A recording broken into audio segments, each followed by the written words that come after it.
Hello, everyone. Welcome back to another seminar of the Specialist Maths Unit 3-4 course for the VCE Summer School 2023.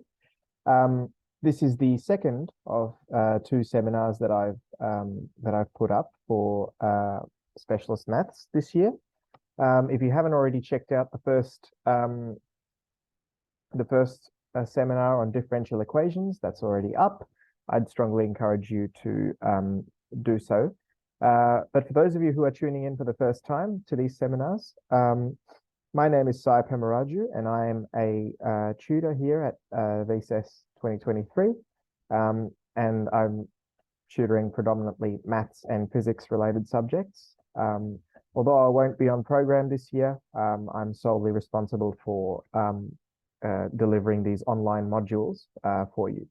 So if you have any questions or concerns regarding the contents of this module, please feel free to reach out to me on this email address here.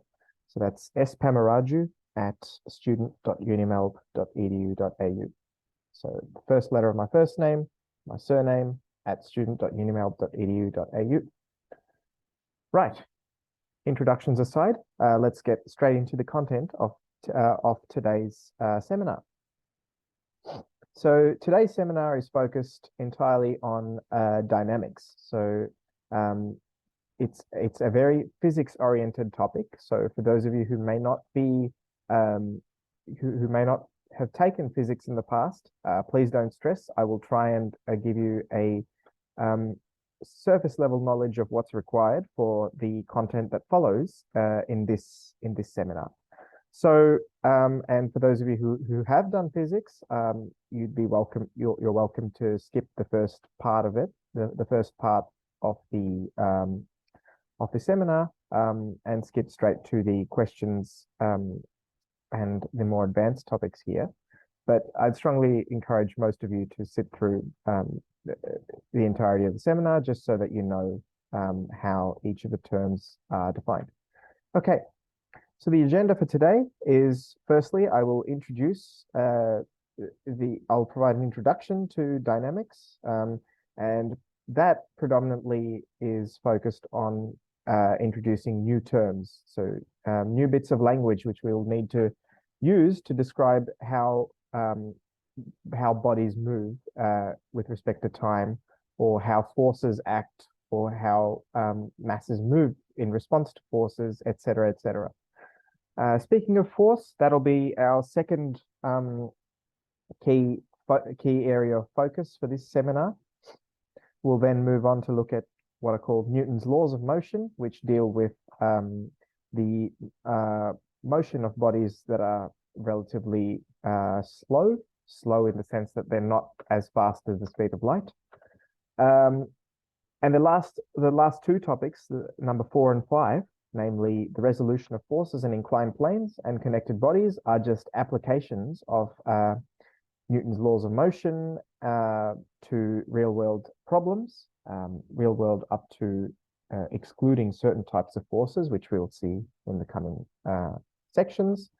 But these two sections here are the focus of most exam questions that come up on this topic. So I'd strongly encourage you to look at to familiarize yourself with how problems of this nature are solved. Okay, so let's move on to the introduction. Just before we begin, I'll like to emphasize that we will use what's called the MKS system of units. What that means is we're doing a physics related topic, so we will be measuring. There will be a lot of measurements involved. And the system of units that we'll use here is a standard set of units that's used across all physics, most physics. And the MKS system is one such system.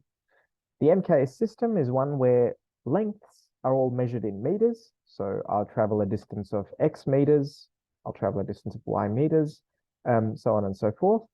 All times will be measured in seconds. So as opposed to minutes or hours or days.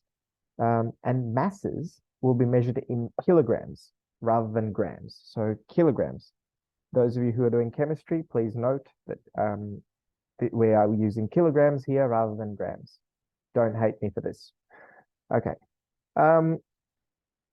Secondly, I want to introduce you to key terms. So this is especially important for those of you who may not be familiar with the meaning of these terms in a physics context. So if this is you, please do be aware of these terms, and please do not skip this section. If you're across physics, if you've taken physics in the past, please feel free to skip ahead as per your wish. So the first term here is mass. Now, when we talk about mass, we are talking about the amount of stuff inside of an object. This is what we measure in kilograms. Note that this is different to what's called the weight in a physics sense. So in everyday life, when we say that something weighs 70 kilos, we are really talking about its mass, not its weight. We'll see that weight in a physics context has a slightly different meaning, and that I will describe below. So this is not the same as weight. This is measured in kilograms. The second term that one may not be familiar with is momentum. Momentum is simply defined as the product of an object's mass and its velocity. Velocity is kind of how fast it's traveling, as well as the direction in which it's traveling. This is what's called a vector quantity. We have a little tilde here, which signifies that it's a vector quantity because it's a mass multiplied by a velocity. Velocity is a vector because it needs a magnitude and a direction to be specified. So P equals mv, this is measured in kilogram meters per second, which sounds like a weird unit, but it's the standard unit. The third definition is the weight. Now, this is kind of related to the mass, but not really in a physics sense. So the weight is different from the mass in that it's a measure of the gravitational force acting on a body. So it's how much, in a sense, it's how much gravity pulls down on an object. So weight, the W here stands for weight, that's equal to m times g. G is what's called the gravitational acceleration of the body.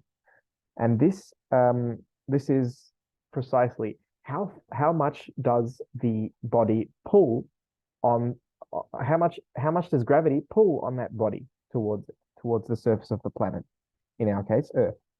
So gravitational acceleration.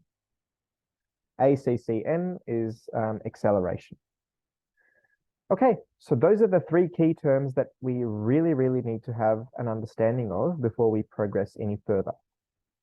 Let's move on to the next key concept. That's the second point in our agenda, which is force. Now, a force is something which is generally very well understood intuitively. And it's simply what's called a push or a pull. So if you push something or you pull something, you're applying a force to it to move it either towards you or away from you. Now, force is a vector quantity.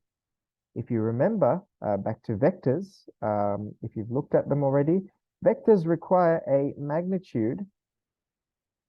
So you need to specify how big they are, as well as a direction, as well as the direction in which they're acting. So the way we calculate forces acting at a particular point is we take the vector sum of all the forces that are acting at a particular point. So for instance, if I have two forces here,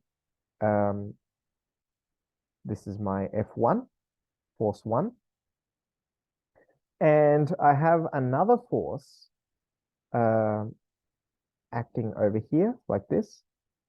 And if I want to know what the total force is that's acting on this object here, let's say I had an object here, and if I want to find out the total force that's acting on this object, which I'll call object M,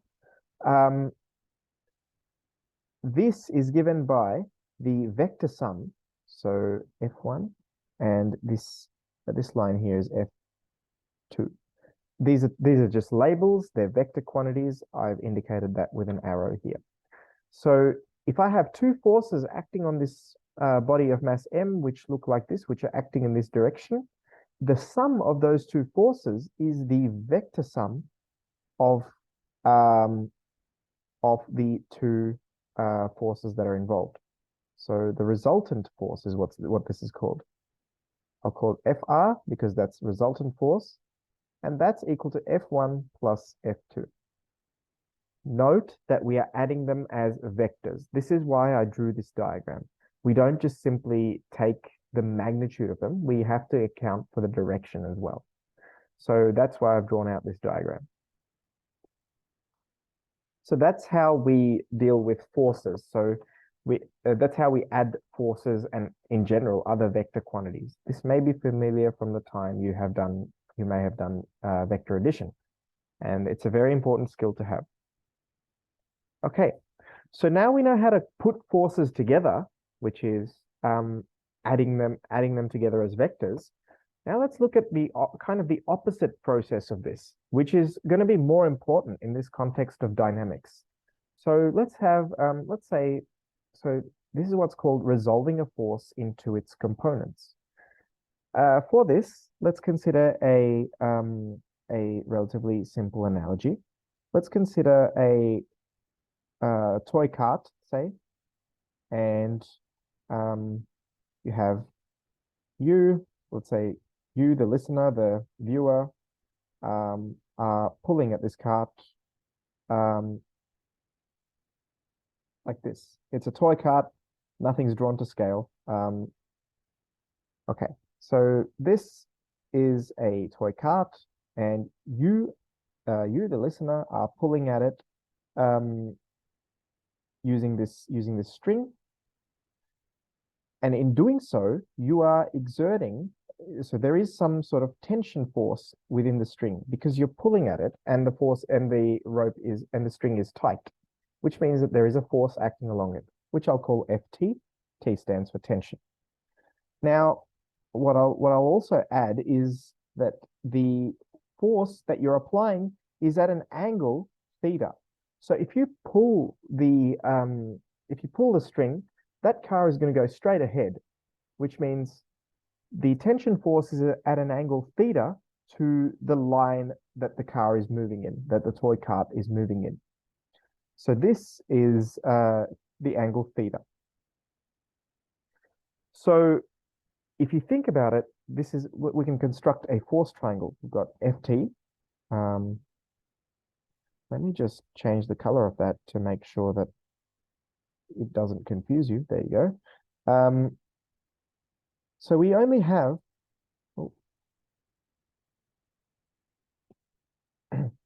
so we only have one component of this tension force that is responsible for the car moving along, and that is this this horizontal component. That is that one, the one that I have just labeled, the one in light blue. We also have a vertical component, which which is not relevant at this stage, but at the moment, the only component that is relevant for this for the motion of the cart along its path is the horizontal component, which, if you apply some trigonometry, is given by Ft cos of theta. Because we're doing, if you look at this as a right angle triangle, the cos theta is adjacent over hypotenuse.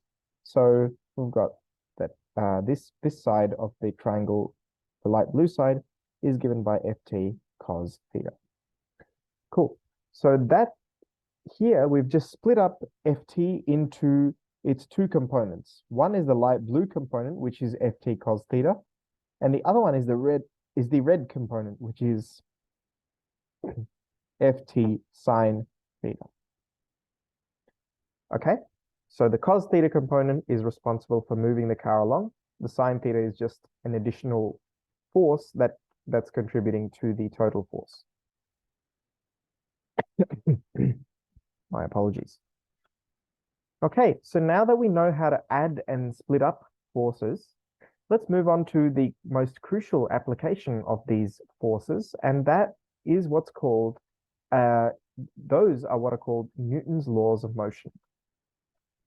So Newton, the same Newton who had an apple fall on his head and then he discovered gravity, so-called discovered, and then he came up with the theory of gravity, came up with these three laws of motion, which seem relatively intuitive from an application perspective, but let's see what they actually mean. So there's three laws of motion, very creatively called first, second, and third laws of motion.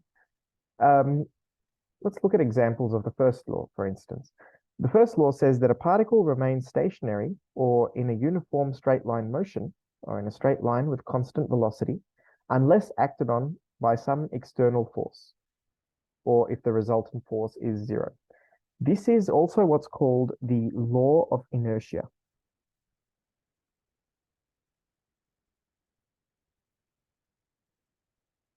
So what this means is a particle will keep moving until there's some force that stops it. So if I slide my pen along this table, it will eventually stop. This table that I'm sitting at right now. If I slide my pen across the table, it will eventually stop. The reason for that is because there is a force acting that opposes the motion of the pen, which is the frictional force. Friction is a pain to work with, so we generally ignore it in most problems, but that doesn't change the fact that it exists, and it's a big part of everyday life. So the point is that if we move, so something will keep moving unless there's a force that stops it from moving, or that changes its direction of motion. So that's the first law of motion. The second law of motion is, it says that a particle acted on by forces whose resultant is not zero will move in a way such that the rate of change of its momentum with respect to time at any instant will be proportional to the resultant force. Whoa, what does that mean? All it's saying is mathematically, we have that the net force acting on an object, so the net force is the total sum of all the forces acting upon an object, is equal to the mass of the object multiplied by the acceleration of the object. So if you apply a force onto an object, it will accelerate, it will move in a certain direction. The amount of force you apply is related to the mass times the acceleration. Force is a vector quantity, mass is a scalar quantity, because we don't have to specify a direction, we only need the magnitude of it. Whereas the acceleration is a vector quantity. So we need to specify both a magnitude and a direction. So, if I say something is accelerating at 3 meters per second, you also have to, it doesn't really add much unless I tell you in which direction it's moving in. If I say 3 meters per second forward, that provides you a comprehensive description of what the acceleration actually represents. So that's the second law of motion. It's simply this mathematical relationship. The net force is equal to the mass multiplied by the acceleration. So I'll add that this is the net force, not just any force. This is the net force. Net means total sum of all the forces acting upon a body. So that's the second law of motion. The third law of motion, and this is probably one of the more intuitive ones, is that if particle A exerts a force on a second particle B, then B exerts a collinear force of equal magnitude and opposite direction on A. By the way, these laws are not quite worded concisely. All the third law is saying is that for every action force, there is an equal and opposite reaction force. An example of this is what's called the normal reaction force. So to see what the normal reaction force is, for those of you who don't do physics, let's have a look at an object that's sitting on a table, say a piece of paper or something even heavier, a laptop. Why does that laptop stay where it is as opposed to dropping to the ground because of its weight, falling through the table because of the gravitational pull of the Earth? It's because there is a force that the table is supplying to the laptop to hold it up in place, in a sense. And that force is equal to the mass of to the force exerted by gravity. So to understand that, let's have a look at this object of mass m kilograms. It has a weight force that's directed vertically downwards. That's given by Fg equals mg. Fg is what's called the gravitational force, which is the same as the weight force. So the reason why the mass doesn't fall right through the table is because the table is pushing directly back up on it with exactly the same amount of force. So in a sense, Fn is equal to mg. Fn is what's called the normal reaction force.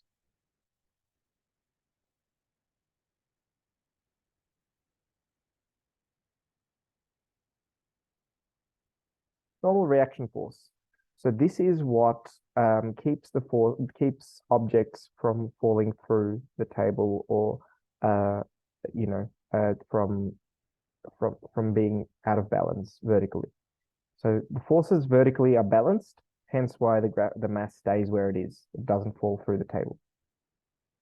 So those are three of Newton's laws, and these are quite important to understand the two applications of the of dynamics that I'm going to allude to in the next sections. And those two applications are what forms the basis of most exam questions in Year 12, in the Year 12 Special course. Okay, so resolution of forces and inclined planes. This is quite an important topic, so please do make sure to follow along. Every time I come across an example, please feel free to pause the video, give it a try on your own, and then resume the video once again to see how to approach the solution. Before we get to that, let's have a look at the resolution of forces and inclined planes. So what it is the basic situation is that we have a slope of some sort that's inclined at an angle of theta degrees to the horizontal. And we have a mass m that's sitting on that slope. Now intuitively, if we put a mass over there in this position, you'd suspect that the mass would slide down the slope. And to a certain degree, it is true, yes. So let's see why that is the case. So the first thing we'd like to do is to first draw the forces acting on the mass. So have a think about the forces that act on this mass. So firstly, there's the weight force, which pulls the mass directly downwards towards the center of the Earth. The gravitational force acts on absolutely everything, so hence why we need that. So Fg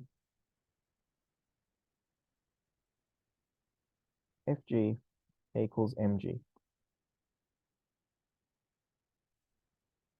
where g is just the acceleration due to gravity of the mass towards the center of the Earth. Now, if you look closely, that mass doesn't fall through the slope. It stays on that slope. It slides down, yes, but it doesn't fall through, like vertically downwards. So there should be a force that's stopping it from falling through, that's provided by that slope. And that is the normal reaction force. Fn, which we just talked about before.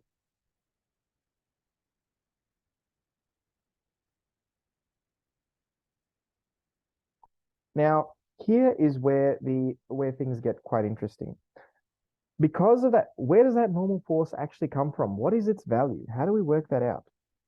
Well, I'll allude to this now because we can split up the weight force into two components. We can split it up into a vertical component like this and a horizontal component like that.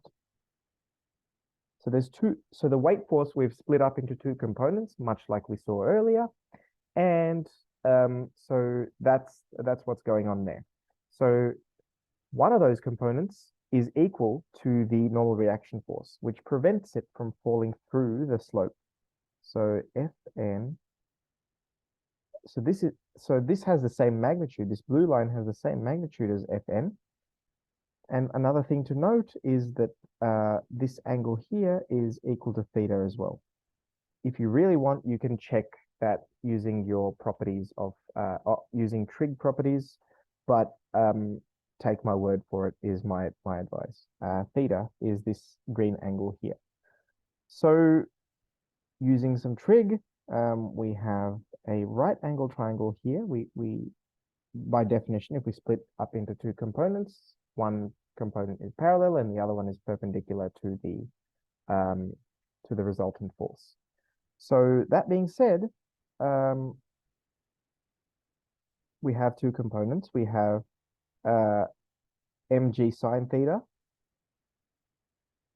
which is the horizontal component, and we have mg cos theta, which is the vertical component of the gravitational force. Cool. So those are the two parts of the force which are responsible. So the normal force is balanced by this blue line here, this light blue line here. So Fn is mg cos theta. And the horizontal component is what's responsible for the mass accelerating down the slope. So that force is what is so what should I call it? F parallel equals mg sine theta. So this is responsible for the acceleration of the mass down the plane. So acceleration of the mass down the plane.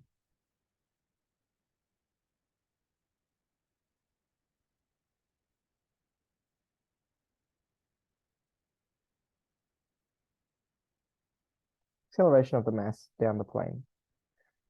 Now let's look at an example. We've actually done most of the work in this question here. In this little intro here, we've done most of the work for it. But the question is, a particle slides down a smooth slope of 45 degrees. What is its acceleration? The procedure for this, actually, I'd encourage you to pause the video if you haven't already worked this out, but and have a go at it on your own. But I'll just give you the solution now. So a particle slides down a smooth slope of 45 degrees. What is its acceleration? Well, we said here that the force that's responsible for the acceleration is given by mg sine theta. Here we're assuming the particle has mass m. We'll see that this is we'll see something interesting here. So particle has mass m. Let me just do that in black because okay. So particle has mass m. So then our component that's responsible for the acceleration of the mass down the plane is the mg sine theta, the force,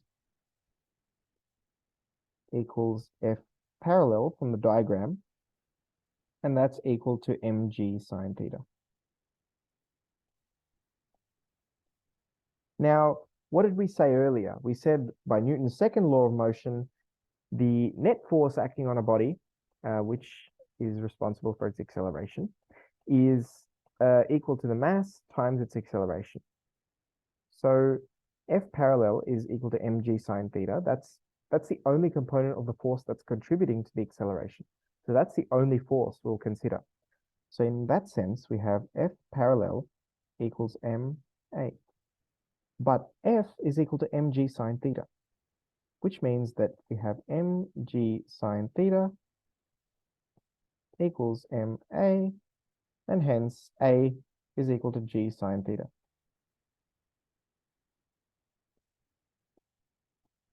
Hey, look, what do we notice?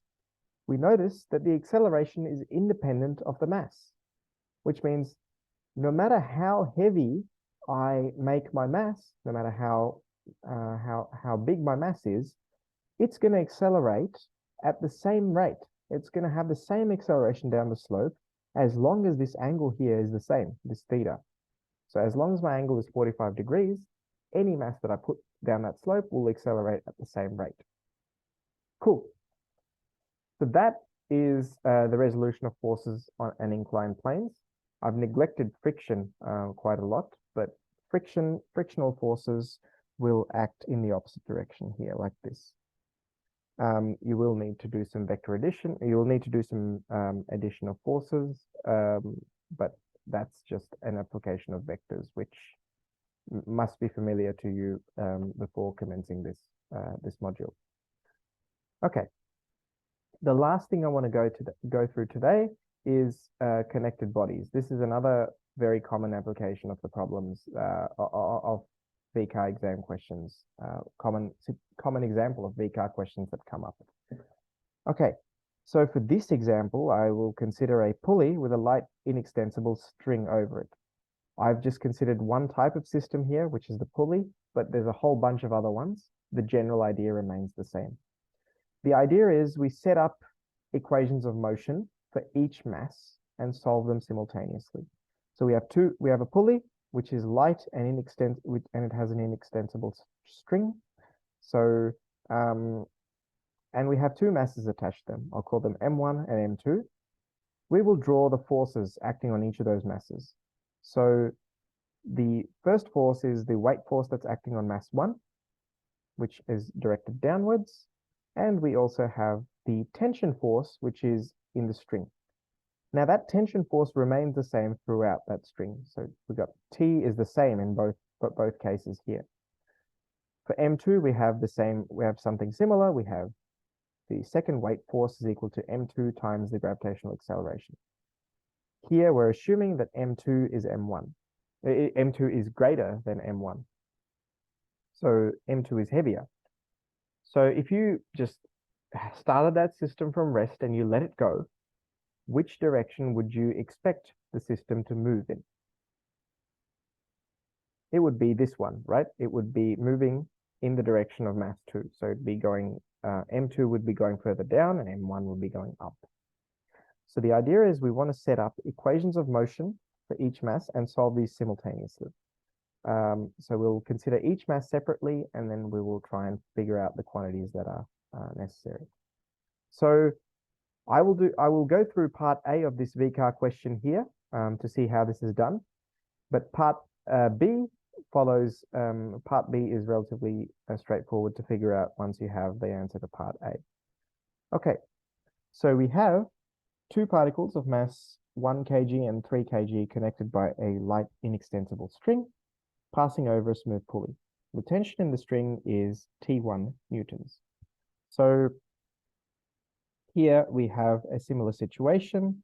We have a 1 kilogram mass and we have a 3 kilogram mass here. And we have a 1 kilogram mass there. Okay, and they've labeled the forces for you. We've got a 3G force acting downwards, 3 times the gravitational acceleration, and we've got 1 times the gravitational acceleration here. And we've got the tension forces acting up on both of those bodies. So we want to say that we want to let A meters per second be the acceleration of the 3 kilogram mass downwards. Okay, we want to find what that acceleration is. So let's set up an equation of motion for this 3 kilogram mass. Now, what we have here is that we have, let's think of this 3 kilogram mass independently. Let's not look at the 1 kilogram.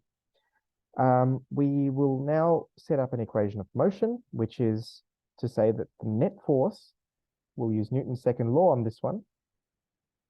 So the net force is given by 3g minus T1 because it's going to go downwards. So the net force is given by 3g minus T1.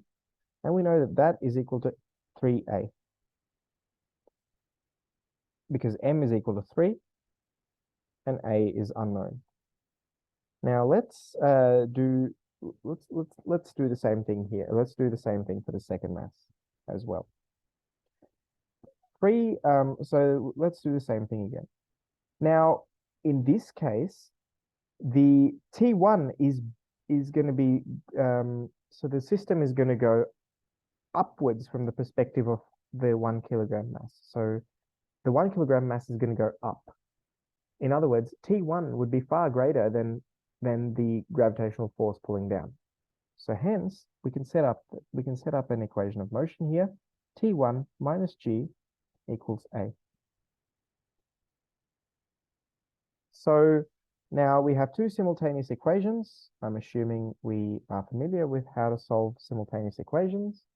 So let's go ahead and solve this. I'll use the method of substitution really quickly. I will write T1 as a plus g, and then I will sub that back into equation 1. So 3g minus a plus g equals 3a. Now that's the first equation that we have. We're solving for a. So let's simplify that down. We've got 3g minus g, which is 2g. 2g minus a equals 2g minus a equals 3a. So 2g equals 4a. Move the a to one side. And so a is equal to g over 2. Now g on Earth has a value of 9.8 meters per second per second. So the a is given by 4.9 meters per second, which I'll write as meters per second squared. Okay, so let me just move that into the actual space for answering these questions.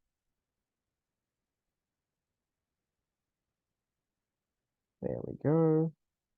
We moved all that across. Oh, oopsie.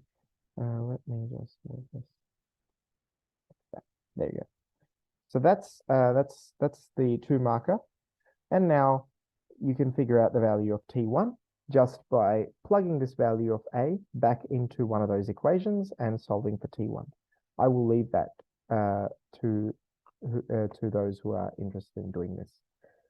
Okay, so that is all for today's seminar. But for those of you who have any further questions regarding any of the content that we've covered, I would strongly encourage you to reach out to me on this email if you'd like any further help on this.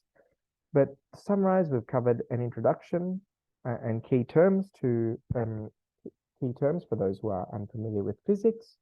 We went through forces and Newton's laws of motion before finishing up on the resolution of forces in inclined planes as well as connected bodies. So these are the 2 key takeaways from this seminar. So apart from that, that's all from me. Please do enjoy the rest of VCES and make sure you get plenty of rest as well when you can. See you later.